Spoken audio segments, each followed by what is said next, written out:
Good morning students. Now आज हम जो है चैप्टर 6 इकोनॉमिक रिफॉर्म सिंस 1991 और न्यू इकोनॉमिक पॉलिसी चैप्टर जो है वो डिस्कस करने जा रहे हैं। New economic policy means NEP, new economic policy जो किससे रिलेट है। इससे प्रीवियस चैप्टर में हमने पढ़ा 1950 से लेके 1990 तक कि क्या क्या चेंजेस आए।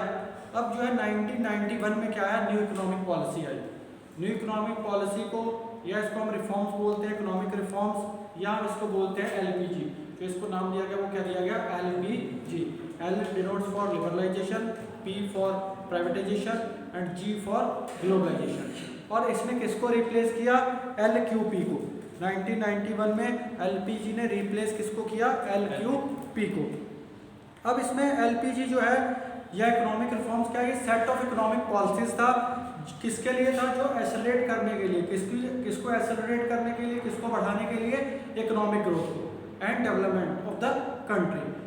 अब 1991 में जो इंडियन गवर्नमेंट थी उन्होंने क्या एक सीरीज लाया इकोनॉमिक रिफॉर्म की, किसके लिए, टू पुल द इकोनॉमी, जो कि एक क्राइसिस से गुजर रही थी 90s में। तो उसको ऊपर उठाने के लिए या उसको बढ़ाने के लिए एक रिफॉर्म, बहुत सारे रिफॉर्म्स आए, सेट ऑफ रिफॉर्म्स आए, जिससे कि हमारी इकोनॉमी जो है वो बूस्टअप हो या एक्सेलरेट हो और डेवलपमेंट और ग्रोथ जो है वो आगे बढ़ सके। तो इसको नाम जो दिया गया वो क्या दिया गया, न्यू इकोनॉमिक पॉलिसी। और इसके जो कंपोनेंट्स थे वो क्या थे, एलपीजी, लिबरलाइजेशन, प्राइवेटाइजेशन और ग्लोबलाइजेशन। अब इसमें यहाँ पर क्वेश्चन अराइज होता है कि नीड फॉर एनईपी या इकोनॉमिक रिफॉर्म्स की जरूरत क्यों पड़ी। क्योंकि पहले जो हमारी कंट्री लगभग जो 1947 में जो हमारा इंडिपेंडेंट हुआ था, तो उसके बाद 1990 तक जो है एज यूजल चलता रहा। उसमें 1956 में इंडस्ट्रियल आया, इंडस्ट्रियल रेवोल्यूशन आया, इस तरीके से जिसे आईपीआर बोलते हैं। तो धीरे धीरे ये चेंजेस कई चीज़ आए। फिर एग्रीकल्चर में देखा जाए तो 1967-68 में जो है ग्रीन रेवोल्यूशन आया। तो इस तरीके से इंडस्ट्रीज में काफ़ी सारी जो चीज़ें चेंजेज होती चली गई 1990 तक। लेकिन 1990 के बाद जो है एकदम से चेंज आया। उससे पहले क्या था, ज़्यादा से ज़्यादा जो होल्ड था वो किसका था, गवर्नमेंट का। लेकिन 1990 के बाद 91 में जो आया, तो उस समय किस तरह की जरूरत पड़ी, क्यों जरूरत पड़ी कि ये जो है एक रिफॉर्म्स लाने पड़े। तो इस सबसे पहले जो क्या है, फर्स्ट इसका जो है high fiscal deficit. High fiscal deficit का मीनिंग क्या है कि डेफिसिट जो है, डेफिसिट मीन्स कम होना, और फिस्कल में जो हमारा बजट था मीन्स हम किस पे रिफॉर्म कर रहे थे। Fiscal deficit refers to borrowings by the government account on excess of its expenditure over revenue during a year. Means हमारे एक्सपेंडिचर्स तो जो थे वो रेवेन्यू से ज़्यादा हो रहे थे। डेफिसिट का मीनिंग ये होता है, बजट डेफिसिट हो गया या फिस्कल डेफिसिट मीन्स हमारे जो रेवेन्यू है वो कम है in comparison to expenditure, means खर्चे ज़्यादा हैं और कमाई जो है वो कम है, आमदनी जो है वो कम है। हाई फिस्कल डेफिसिट से क्या हुआ, is bad because it indicates poor financial health of economy. उससे इकोनॉमी की कंडीशन खराब हो रही थी। और क्या था, इट ट्रिगर्ड इन्फ्लेशन, और उससे क्या महंगाई बढ़ रही थी, ठीक है। तो ग्रोथ जो है वो रुक रही थी। और उसने क्या किया, इंटरनेशनल इंस्टीट्यूशंस जितने थे, वर्ल्ड बैंक हो गया, इस टाइप के जितने थे, उनके अगेंस्ट जो हमारा फेथ था वो कम हो रहा था। मीन्स उनकी जो हमारे प्रति अगर देखा जाए तो फेथफुलनेस थी वो कम हो रही थी। क्योंकि हम अब वो भी जो है, कोई भी कंट्री है या कोई भी है, तो उसमें क्या होता है कि जितनी भी इंटरनेशनल एजेंसीज होती हैं या इंटरनेशनल ऑर्गेनाइजेशन होते हैं, तो वो उसी पे ज़्यादा बिलीव करते हैं जिसकी इकोनॉमी स्ट्रॉन्ग हो, जिससे ये पता चल जाए। और अगर कॉमन बात भी करें तो अगर हम किसी से पैसे किसको देंगे, जिससे उम्मीद होगी मिल जाएंगे, अगर यही नहीं पता होगा कि इससे वापस मिलने हैं तो हम उसको पैसा भी नहीं देंगे। तो ये वजह रहती है। तो इससे इंटरनेशनल जैसे वर्ल्ड बैंक हो गया, इस टाइप के जितने भी थे, उन्होंने हमारे ऊपर बिलीव करना कम कर दिया था। और फिस्कल डेफिसिट जो था वो कितना था, टू बी 5.4% जीडीपी इन 1981 से 82। और इससे ये कितना हो गया, 1990 से 91 तक ये कितना हो गया, 8.4% जो है वो पहुंच गया। और इसने पूरी गवर्नमेंट को डेब्ट ट्रैप में धकेल दिया। डेब्ट ट्रैप में जो कर्जे में डूब गई गवर्नमेंट। तो इस वजह से अब इसका क्या हुआ, NEP became essential to restore fiscal discipline. तो फिस्कल डिसिप्लिन को लाने के लिए एनईपी की जरूरत पड़ी। दूसरा था बीओपी क्राइसिस। बीओपी क्या है, बैलेंस ऑफ पेमेंट जो हमने चैप्टर पहले डिस्कस भी किया है आपकी मैक्रो में कि बीओपी क्या होता है, बैलेंस ऑफ पेमेंट होता है। उसमें क्या होता है, बैलेंस ऑफ पेमेंट क्या शो करता है कि कितना एक सिस्टमेटिक रिकॉर्ड होता है, स्टेटमेंट होती है कि कितना इंपोर्ट हुआ और कितना एक्सपोर्ट हुआ, goods and services between the other countries. तो वो क्या कहलाता है हमारा बैलेंस ऑफ पेमेंट। तो बैलेंस ऑफ पेमेंट में जो है जो हमारा आएगा वो क्या है कि कंट्री की जो कंडीशंस थी वो क्राइसिस जो थी ज़्यादा अच्छी नहीं थी। BOP crisis relate to BOP deficient means वो भी बीओपी डेफिशिएंट थे, मीन्स जो टोटल रिसिप्ट्स थी और टोटल पेमेंट्स थी उसमें डिफरेंस था। ठीक है, मीन्स क्राइसिस का कि बीओपी जो हम पे कर रहे थे वो ज़्यादा पे करना पड़ रहा था और वहाँ से जो आ रहा था वो कम था। तो इस वजह से end of the by 1990 BOP account में क्या हुआ, कैड में जो करंट अकाउंट डेफिसिट है वो बहुत ज़्यादा बढ़ गया। करंट अकाउंट था जो वो बहुत ज़्यादा बढ़ गया। इट मीन्स कि जितना इंपोर्ट और एक्सपोर्ट हो रहा है मीन्स इंपोर्ट ज़्यादा हो रहा है और एक्सपोर्ट कम हो रहा है। दूसरा, borrowing from rest of the world were consistently high, और जितना बोरोइंग्स था वर्ल्ड से वो भी बढ़ती चली जा रही थी, वो भी बहुत ज़्यादा बढ़ गई। इन 1980-81 में CAD was high as 2214 crore. जो करंट अकाउंट था वो कितना हो गया था 2214 करोड़, और 1991 से ये कितना हो गया 17,367 करोड़, 17,367 करोड़ पे ये पहुंच गया। Borrowing from rest of the world which were 12% of GDP, और रेस्ट ऑफ द वर्ल्ड से जो हमने लिया वो जीडीपी का हमारा 12% हो गया, और 1991 से ये कितने पे पहुंच गया 23% में, मीन्स 23%, मीन्स बहुत ज़्यादा जो है वो ये बढ़ गया। जो कर्जा था वो बहुत ज़्यादा बढ़ गया, लायबिलिटी जो है बहुत ज़्यादा बढ़ गई। तो ये दो चीज़ें हो गई, एक तो हाई फिस्कल डेफिसिट हो गया और दूसरा बीओपी हो गया क्राइसिस। अब इसमें नेक्स्ट जो है वो क्या था, fall in foreign exchange reserve. Foreign exchange क्या होता है, foreign currency, foreign reserve. Foreign reserve कब आता है, जब हम एक्सपोर्ट करते हैं तो वो हमारा फॉरेन एक्सचेंज जो है रिजर्व है वो भी बहुत ज़्यादा नीचे हो गया था। वो कहाँ तक पहुँच गया था, import bills of even 10 days का, हमारे पास सिर्फ 10 डेज का फॉरेन एक्सचेंज बचा था। अगर हम इंपोर्ट कर रहे हैं तो सिर्फ हमारे पास 10 दिन का पैसा था, 10 दिन के पास वो हमारा पैसा जो है वो खत्म हो रहा था। तो ये कितना था, forex reserve that were 8,151 crore in 1986-87 में था। ये शार्पली डिक्लाइन कितना हो गया 6,252 करोड़ इन 89 और 90 में ये इतना कम हो गया। मीन्स जो हमारे पास फॉरेन एक्सचेंज था अब हमारे पास इंपोर्ट करने के लिए पैसा भी नहीं बच पा रहा था। तो इस वजह से the situation become so grave serious, government has to mortgage country's gold. उस समय ये था कि हमारा जितना भी सोना था वो उसको गिरवी धरना पड़ना, मॉर्गेज करना पड़ा, ठीक है, वर्ल्ड बैंक के अगेंस्ट, और अपने डेब्ट को चुकाने के लिए जो हमारे पास डेब्ट ऑब्लिगेशन था उसको चुकाने के लिए वो सोना जो है हमें मॉर्गेज करना पड़ा वर्ल्ड बैंक के अगेंस्ट, जो हमारी कंट्री का गोल्ड था। तो ये कंडीशंस थी। जो हम तीसरी चीज जो हमने पढ़ी वो क्या था, fall in foreign exchange reserve. Next जो है इन्फ्लेशनरी स्पाइरल। इन्फ्लेशनरी स्पाइरल क्या होता है कि जो हमारा महंगाई है, महंगाई बहुत ज्यादा बढ़नी स्टार्ट हो गई। 1991 से क्या पहले था, monsoon for 3 consecutive years there was inflationary spiral. Good monsoon था, अच्छा मॉनसून था, उस वजह से बढ़ता चला गया। 3 साल अच्छा मॉनसून हुआ, अच्छा हुआ तो पैसा लोगों के पास आएगा, पैसा आएगा तो महंगाई बढ़ गई। Inflation was triggered by rapid increase in money supply. अब महंगाई बढ़ी, मनी सप्लाई ज़्यादा हुई, इसमें because of inflation economic crisis depends from bad to worse. और इन्फ्लेशन इकोनॉमिक क्राइसिस जो है वो बैड से और बैड से बदतर बोलते हैं, उस कंडीशन में जो पहुंच गया, इस वजह से एनईपी की जरूरत पड़ी। Next the poor performance of PSUs. PSUs means public sector undertakings. जितने भी गवर्नमेंट की कंपनीज थी, फैक्ट्रीज थी, उनकी परफॉर्मेंस अच्छी नहीं थी। परफॉर्मेंस अच्छी क्यों नहीं थी, क्योंकि उसमें हमने प्रीवियस चैप्टर में भी पढ़ा था कि करप्शन की वजह से, लेस एफिशिएंसी की वजह से। अभी भी अगर आप देखें तो गवर्नमेंट की जितनी भी चीज़ें हैं तो एक काम के लिए वो बहुत ज़्यादा डिले कर देते हैं, वो धीरे धीरे करेंगे या नहीं करेंगे, लेस एफिशिएंसी से करेंगे। तो ये क्या है, एक पुअरनेस, उसमें पुअर परफॉर्मेंस चलती रही। तो ये भी एक वजह थी न्यू इकोनॉमिक पॉलिसी को लाने की। अब एलिमेंट्स क्या क्या था न्यू इकोनॉमिक पॉलिसी के, देयर आर 3 एलिमेंट्स। कौन कौन सा था, लिबरलाइजेशन, प्राइवेटाइजेशन और ग्लोबलाइजेशन।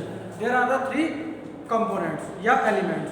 लिबरलाइजेशन क्या था, means freedom of the producing units from direct और physical control imposed by the government. 90 इससे पहले आने से पहले क्या था कि गवर्नमेंट से लाइसेंस लेना पड़ता था, जो गवर्नमेंट चाहेगी वही चीज़ जो बनेगी वही चीज़ प्रोड्यूसर प्रोड्यूस करेगा। बट जब ये आया NEP आया तो लिबरलाइजेशन में किस चीज़ की छूट मिल गई कि जो भी प्रोड्यूसिंग यूनिट है, जो भी प्रोड्यूसर है, वो डायरेक्ट अपने हिसाब से कोई भी चीज़ जो है प्रोड्यूस कर सकता है, उसमें कोई भी किसी का इंटरफेयर नहीं होगा, गवर्नमेंट का उस पर ज़्यादा कंट्रोल नहीं होगा।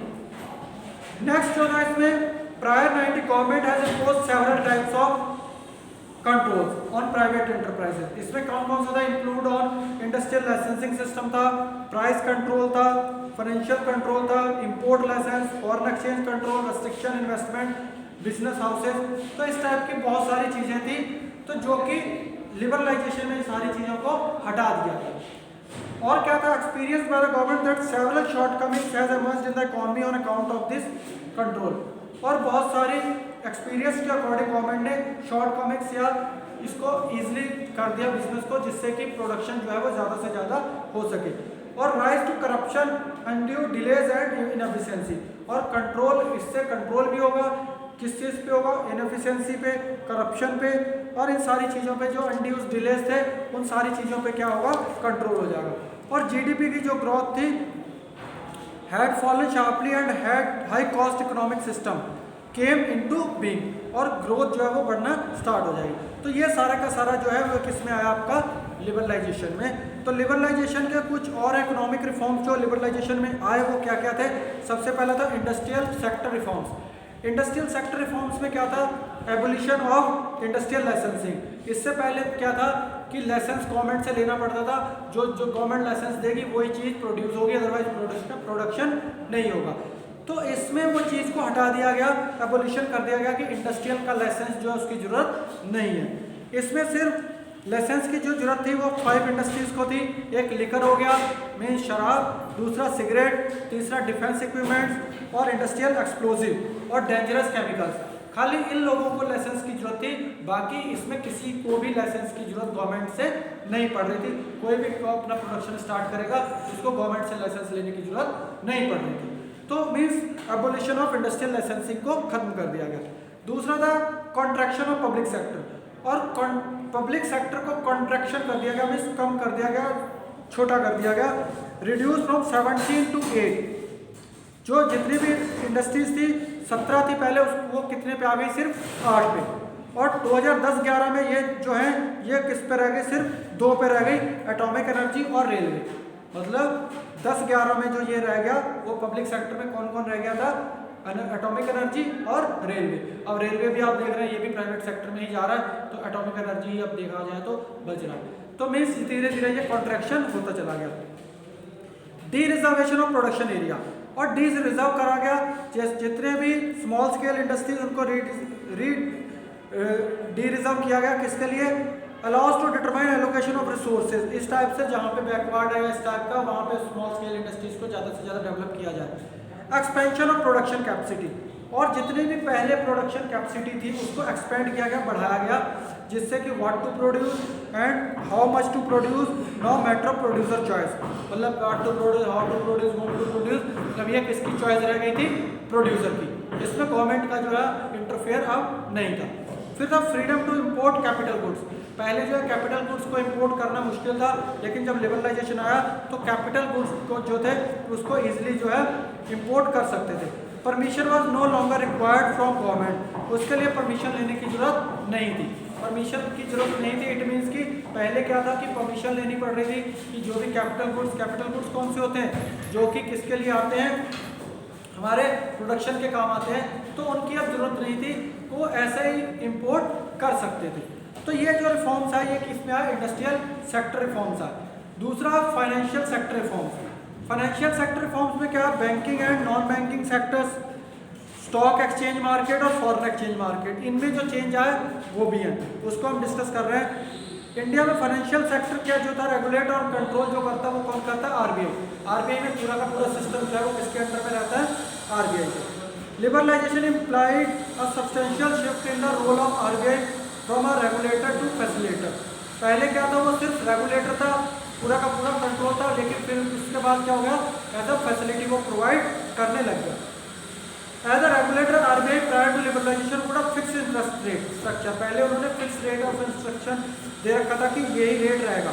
जब फैसिलेटर हुआ तो उसमें क्या होगा, फ्री प्ले हो गया मार्केट फोर्स का, मीन्स जो भी रेट इंटरेस्ट डिसाइड होगा वो किसके थ्रू होगा, through the force of demand and supply. अगर डिमांड ज़्यादा होगी तो रेट ऑफ इंटरेस्ट उस हिसाब से होगा, अगर डिमांड कम हो जाएगी तो रेट ऑफ इंटरेस्ट जो होगा कम हो जाएगा। तो मीन्स उस पर फ्री मार्केट पे आ गया। फ्री मार्केट जो था वो domestic as well as international दोनों में आ गया, प्राइवेट सेक्टर में भी आ गया, मीन्स प्राइवेट बैंकर्स में भी आ गया, और domestic as well international. In the Indian banking industry liberalization has also followed FII, foreign institutional investors में भी इसको अलाउड कर दिया गया। अब इसमें क्या था, जितने भी invest in Indian market, for example FII, merchant bankers हो गए, म्यूचुअल फंड, पेंशन फंड्स, ये सारे के सारे जो है वो अलाउड हो गए।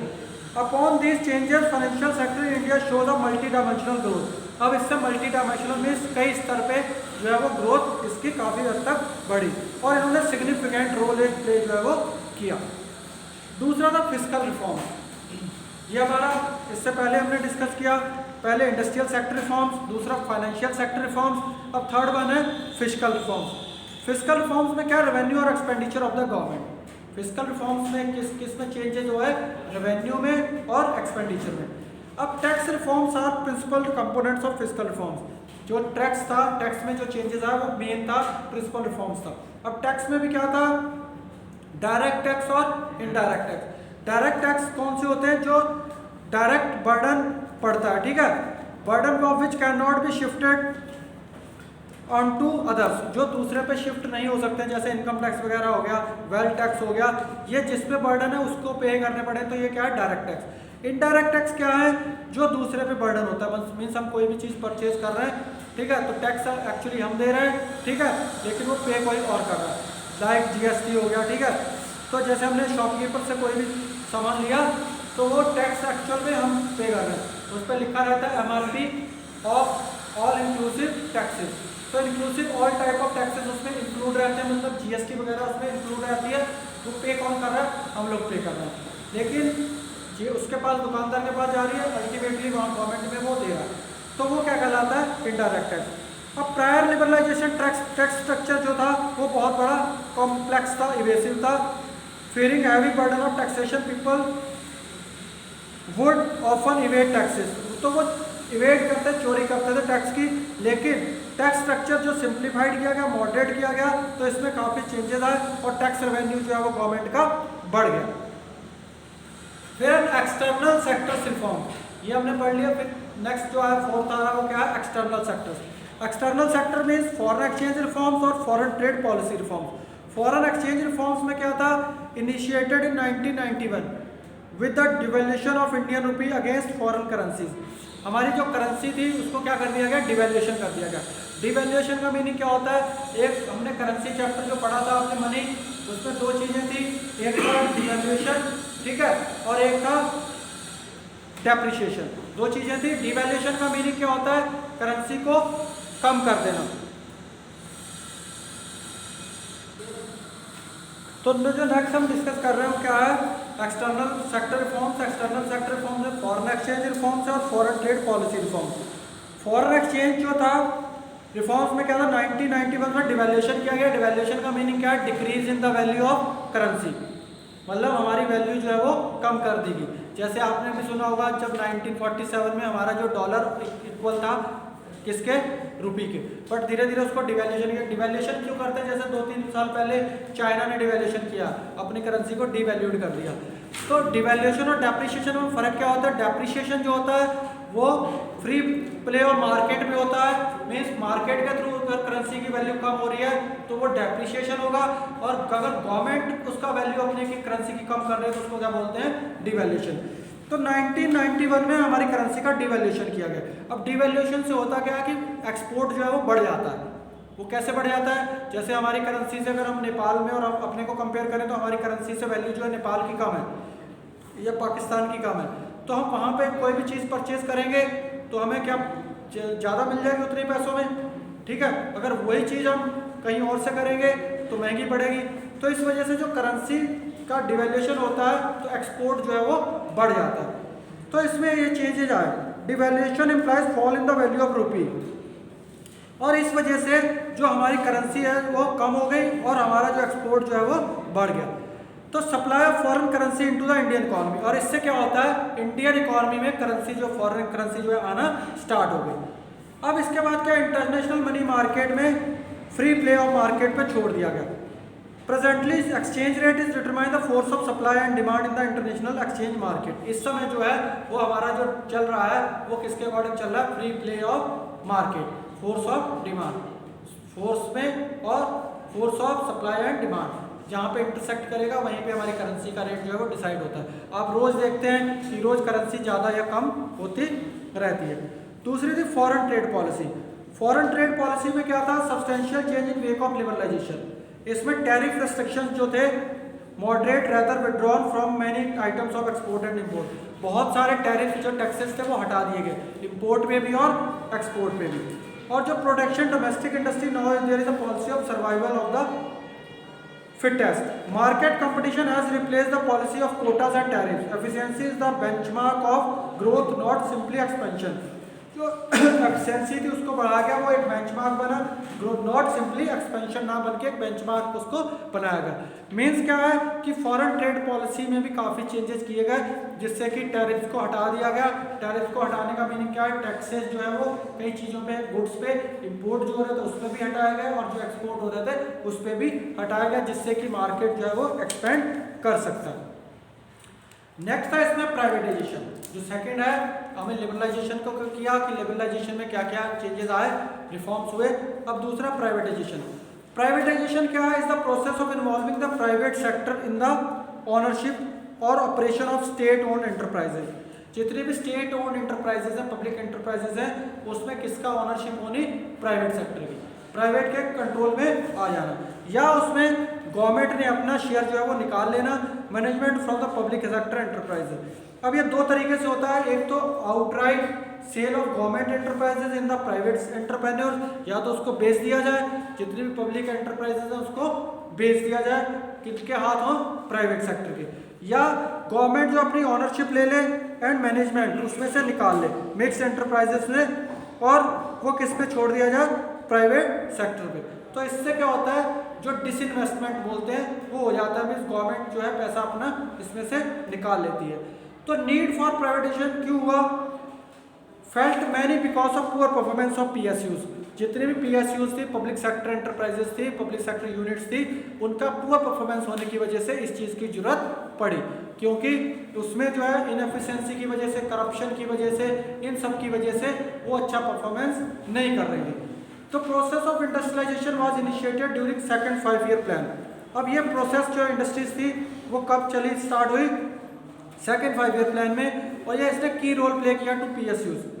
द इंडस्ट्रियल पॉलिसी रिजोल्यूशन 1956 जो आईपीआर आया 1956 में, उसमें क्या हुआ, India could diversify its industrial base between period 1951 से लेकर 1991 तक। और इसमें जो चेंजेस आए, separate PSUs, Indian under went a structural transformation, और बहुत सारे पब्लिक जो एंटरप्राइजेस थी वो जो माउंटिंग लॉस हो रहा था या इस टाइप की जितने भी उन्होंने अच्छा काम नहीं कर रहे थे, तो वो धीरे धीरे उसको किस में कन्वर्ट करने की कोशिश की गई, प्राइवेट सेक्टर में। और इसकी वजह क्या थी, लीकेज हो गया, पिलफरेज हो गया, इनएफिशिएंसी, करप्शन, ये सारी जो है वजह इसमें आ रही थी। तो government decide to phase out public enterprise by selling its equity to the private enterprise. तो गवर्नमेंट ने क्या डिसाइड किया, जो भी पब्लिक एंटरप्राइजेस हैं उनको जो भी प्राइवेट सेक्टर उसके हाथों बेच दिया जाए, जिससे कि इनकी एफिशिएंसी या जो काम है वो बढ़ जाए। तो स्टूडेंट्स, हमने इसमें प्राइवेटाइजेशन किया है कुछ, और कुछ इसमें हमने लिबरलाइजेशन कंप्लीट हो गया। नेक्स्ट वीडियो में हम इसके आगे चलेंगे, जो भी है next day. Okay, thank you students.